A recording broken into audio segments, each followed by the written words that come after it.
Okay, in part three of the lecture on digital sociology, I want to look at memes and GIFs. So I'm going to kind of be more specific now and talk about particular ways of relating to each other and how the rise of things like memes and GIFs are fundamental to like almost a new language of the internet.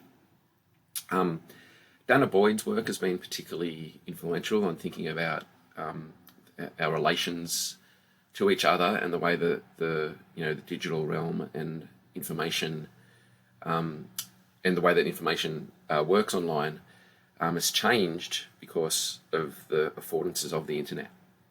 She talks about replicability, searchability, scalability, and persistence as being important concepts to think about how this stuff works.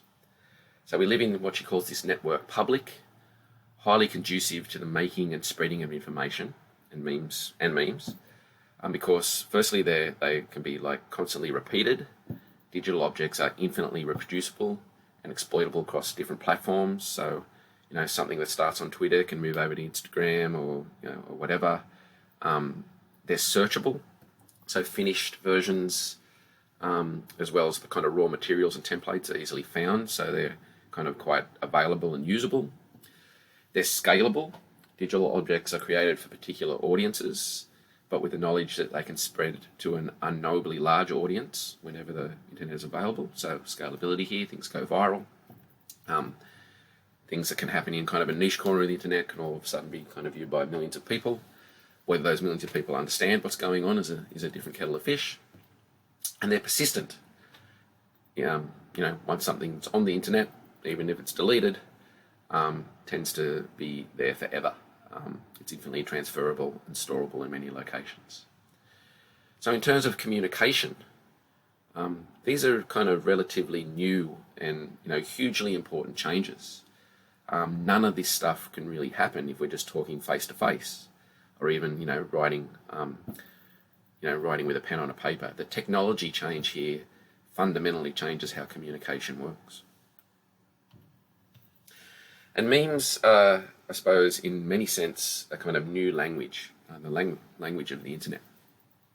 So a meme is this image or other kind of object that's copied and can spread online.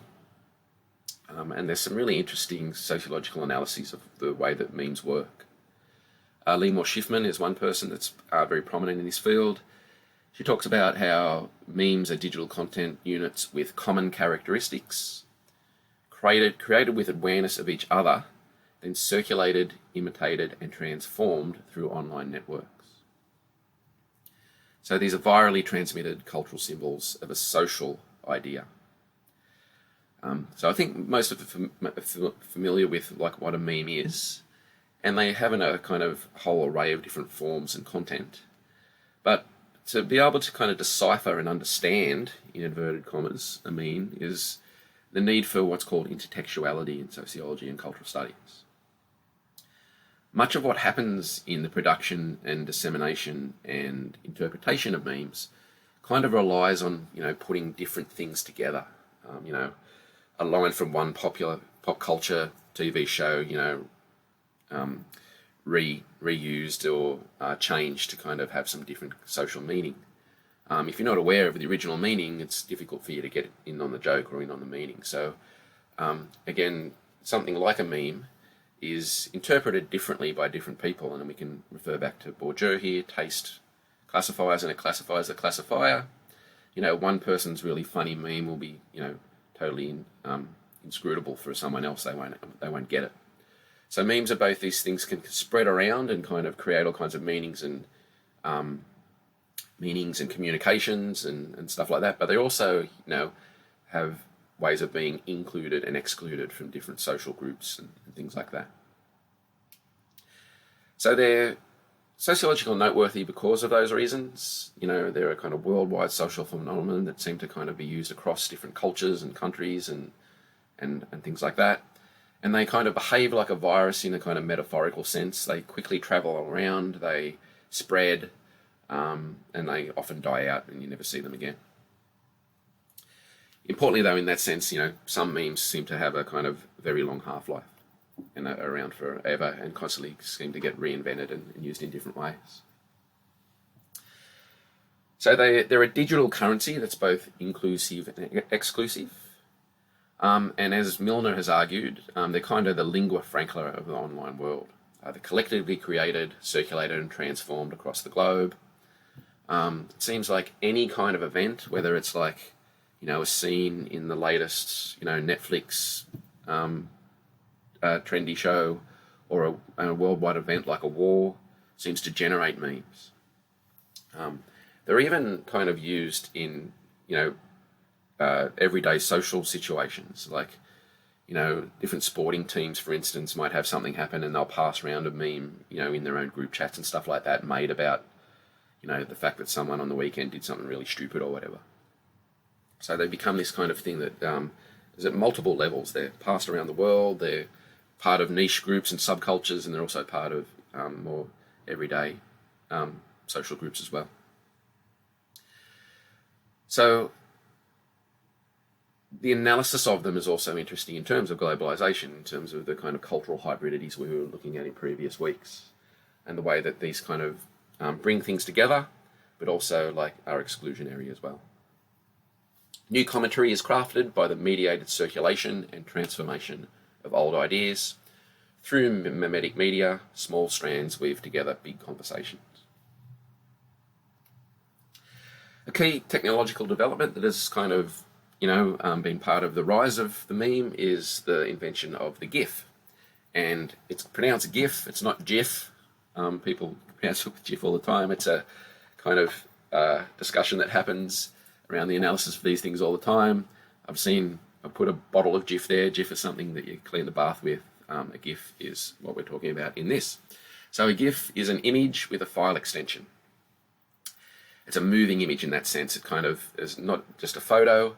It's a moving image, but it's a small one, and of course it's not a large file. It can be passed around and used in multiple contexts and be made very quickly. So the image file format is animated by combining several images or frames into a single file. The single file is encoded as a graphics interchange format. So usually a GIF is kind of made to be humorous, and the Gordon Ramsay thing up there is an example of that. It's used for satire and mockery. Again, like memes in general, context is important. Some people will get the joke, some won't. Some people will be included, some people will be excluded. Importantly, these things are used as discriminatory and like to attack people and to abuse as well. They begin as kind of political commentary, wry humour, but like anything that kind of starts as something resistive or subcultural, it's been co-opted and now, used in things like advertising as well. Importantly, though, there's an ambivalence of what the politics of a GIF can do. So humour in this sense is a kind of, increasingly a key sociological thing that's analysed. And the reason for that is that humour,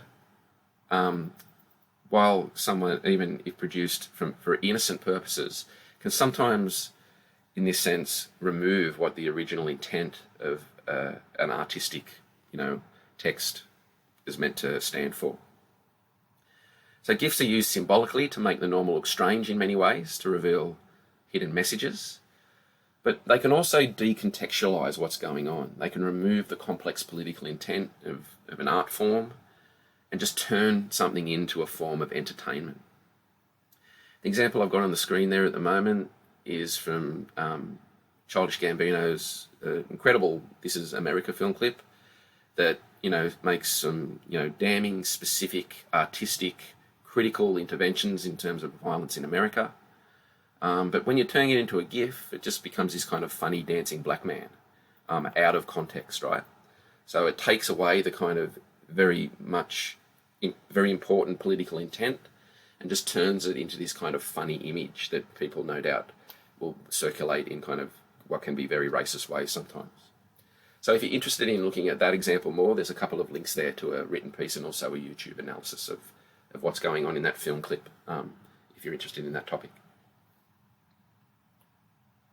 Okay, so moving in terms of more kind of specific, understandings of memes and activism, I've got some examples of it here. One is the "It's Get Better" meme that kind of was uploaded to YouTube in responses to suicides of gay, lesbian, and trans teens who suffer from homophobic bullying. So once this kind of became a thing, a hashtag in many ways, it becomes something that thousands of online users can kind of organise around.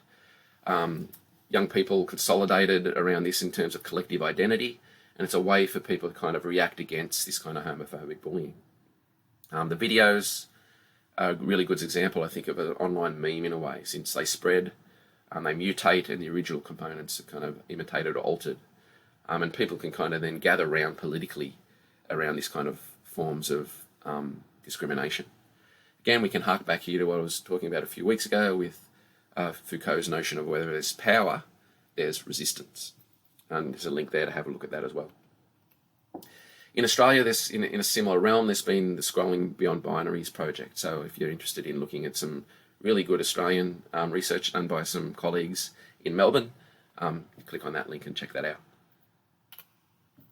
In terms of activism as well, in 2015, there was a kind of video of this man on the street in London, I think, trying to kind of stab bystanders and yelling "Allahu Akbar."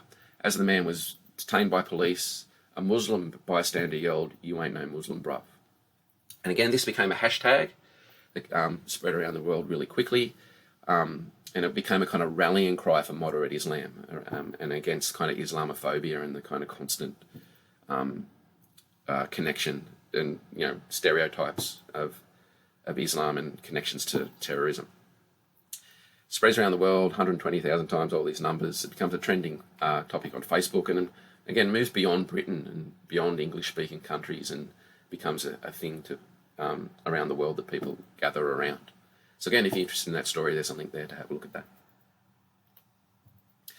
But, these kind of political, organisational things that happen around memes aren't necessarily progressive all the time.